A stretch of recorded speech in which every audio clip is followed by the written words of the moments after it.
नमस्कार दोस्तों। नमस्कार दोस्तों। जब एक हिंदू किसी को नमस्ते करता है तो वो इंसान को नहीं कर रहा, वो उसके अंदर बैठे हुए परमात्मा को देख के कहता है कि नमस्ते, मैं तुम्हारे आगे झुकता हूँ। और कि हिंदू लोग कहते हैं नमस्ते। नमस्ते का लफ्ज किधर से आता है आपको शायद पता होगा। नमस्ते आता है इदम नममे से। इदम नममे मतलब मैं आपके सामने झुकता हूं, मैं आपकी इबादत करता हूं, बराबर। इदम नममे आप कहना चाहते मैं आपके अंदर ईश्वर की इबादत करता हूं। मिसाल के तौर पे वो आदमी चोर है, वो गलत काम कर रहा है, बलात्कार कर रहा है, आप उसको ईश्वर बोलेंगे? आप ईश्वर को इतना घटिया समझ गए? वो बलात्कार करने वाले इंसान को बोलते आप ईश्वर है। इससे भाईचारगी बढ़ेगी नहीं घटेगी। वो बलात्कार करने वाले को, वो चोर को, वो डाकू को मैं ईश्वर मान रहा हूं, उसके सामने झुक रहा हूं। अल्लाह को क्यों गाली दे रहे? ईश्वर को क्यों गाली दे रहे? खुदा को क्यों गाली दे रहे? इस्लाम में, इस्लाम की भी आपने मिसाल दी, इस्लाम में हम कहते अस्सलामु अलैकुम। अल्लाह ताला से फरमाते इस इंसान पे सलामती दे।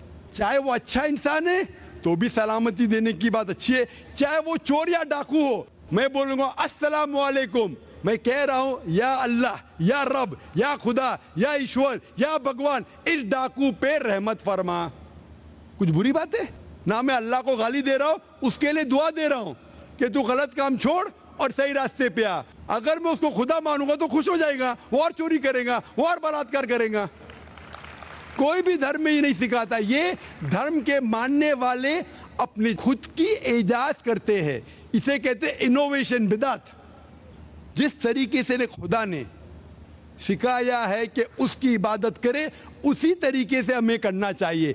तब्दीली लाएंगे, हम समझ रहे हैं कि भाईचारा बढ़ेगा।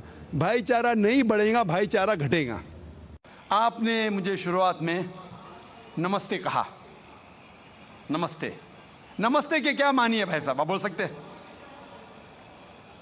नहीं पता क्या मानी है? माइक्रोफोन ऑन कीजिए जरा भाई साहब का।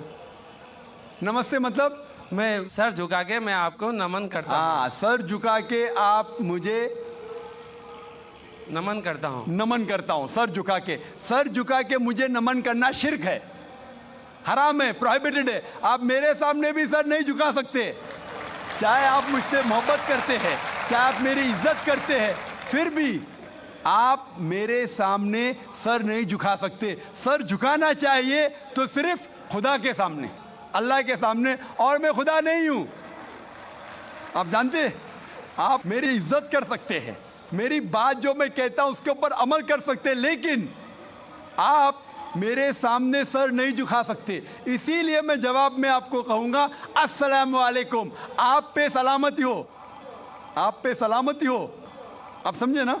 मैं आपके सामने झुक नहीं सकता हूं। ये सिर झुकेगा तो सिर्फ अल्लाह के सामने, सिर्फ खुदा के सामने। तो आपने बड़प्पन में मुझे कहा, लेकिन अगर गलत चीज कहा तो मैं वापस से जवाब नहीं दे सकता हूं, क्योंकि मैं जानता हूं जो लोग नहीं जानते वो ऐसे हरकत कर सकते हैं। मिसाल के तौर पे, 1 महीना पहले मैं जब बॉम्बे एयरपोर्ट पे था तो एक औरत, हिंदू खातून, मुझे पूछी कि आप डॉक्टर जाकिर नाइक है? आयु डॉक्टर जाकिर नाइक? मैंने कहा जी हाँ। ओ, मैं आपका रोज प्रोग्राम देखती हूँ। मैं दुबई से 25 साल के बाद बम्बई में आ रही हूँ, 25 साल के बाद हिंदुस्तान में आ रही हूँ। उसके सिर पे टीका था, हिंदू औरत थी। बोलती मैं आपके प्रोग्राम देखती हूँ और बहुत अल्हम्दुलिल्लाह तारीफ करने लगी। सारी तारीफ अल्लाह की है, मैं कुछ भी नहीं हूँ। और फिर कहने लगी कि मैं तुम्हारे पैर छूना चाहती हूँ। मैंने कहा कि ये गलत है, शिर्क है।